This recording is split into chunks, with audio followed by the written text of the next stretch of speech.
अस्सलाम वालेकुम व्यूअर्स, मेरी आज की वीडियो का टॉपिक है इज़ इट सेफ़ और not to eat mango in pregnancy.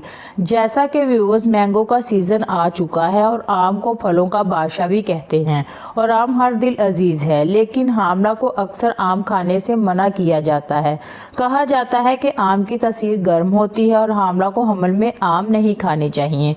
तो आज की वीडियो में हम डिस्कस करेंगे कि हमल में आम खाना चाहिए या नहीं। तो जनाब, हमल में आम खाना बिल्कुल सेफ है। सेफ ही नहीं बल्कि इसके बेशुमार फ़वाइद हैं। लेकिन कब हामला को आम नहीं खाने चाहिए या किन हालात में आम खाना नुकसानदा है, वो भी आज की वीडियो में हम डिस्कस करेंगे।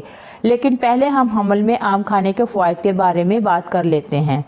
आम में विटामिन सी पाया जाता है जो कि आपकी और बच्चे की स्किन के लिए बहुत ज़रूरी है। इसके अलावा विटामिन सी जिस्म में आयरन के अब्जॉर्प्शन के लिए भी बहुत ज़रूरी है, जो कि हामला को अनीमिया से महफूज रखता है।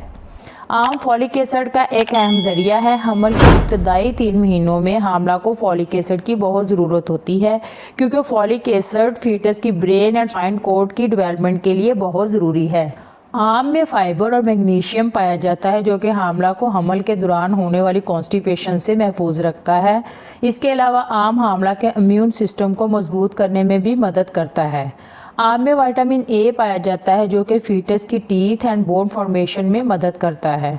आम में विटामिन B6 पाया जाता है जो कि फीटस की ब्रेन एंड नर्वस सिस्टम की डेवलपमेंट के लिए बहुत ज़रूरी है। अगर आप हमल में आम खाएंगी तो आपको मॉर्निंग सिकनेस भी नहीं होगी।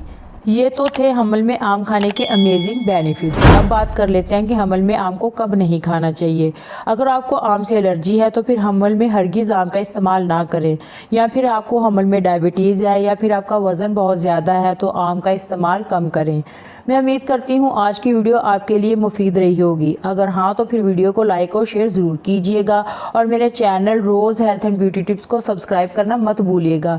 फिर मिलेंगे इसी तरह की एक और वीडियो के साथ। तब तक अल्लाह हाफिज़।